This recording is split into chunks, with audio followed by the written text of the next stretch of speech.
When Iraq War veteran Valerie Warner excitedly emailed her grandfather, a retired four-star general, about Defense Secretary Leon Panetta's historic announcement to lift the ban on women in combat, he replied, "I remain convinced that women are better at giving life than taking it."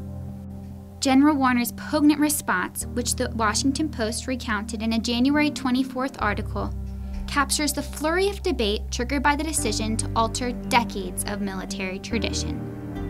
Although military policy has always disqualified women from serving in roles at risk of direct fire, Panetta's announcement targeted the ban that the Department of Defense adopted in 1994 to officially prohibit women from joining units with ground combat missions.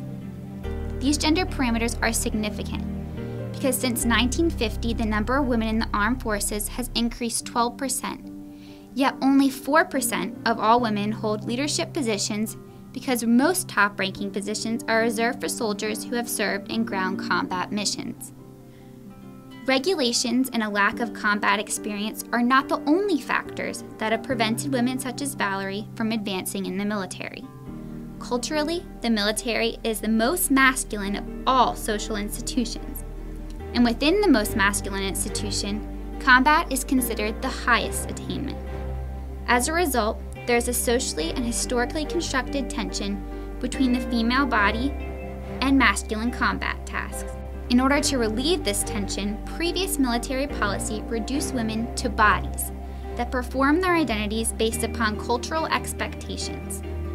While it is expected that progressive women such as Valerie would applaud, and traditional men such as General Warner would scoff at the reversal of this military tradition, mainstream print newspaper coverage of the end of the ban on women in combat disciplined gender performance in the military by reinstating traditional gender stereotypes and by perpetuating myths surrounding the otherness of the female body in the military in the week following Panetta's announcement.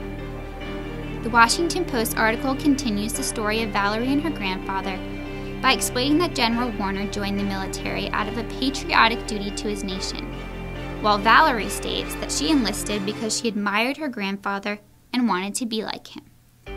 The article frames the rest of their story as a comparison of the advice of an experienced sport hero to that of a girl with a romanticized, naive view of military service.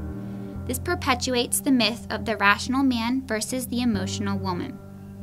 In this example, the press also separates Valerie's military identity from her identity as a female to illuminate the otherness of female emotions. A focus on the otherness of the female consumed the content of the news media, especially with uncertainties about the ability of the female body to pass fitness tests required to participate in combat duties. One New York Times article even asks, "Should we be raising our daughters differently so that they're tougher and stronger?" Such an inquiry makes men's bodies the standard by which women's bodies should be judged and suggests that the female is attempting to play soldier with the real soldiers during wartime. This maintains a second myth of the protected woman versus the male protector. Another New York Times article complicates the issue further by proposing that the ban lift may trouble traditional training for combat missions. It explains that in military training, officials offer the female as the other that male soldiers are to defend and die for.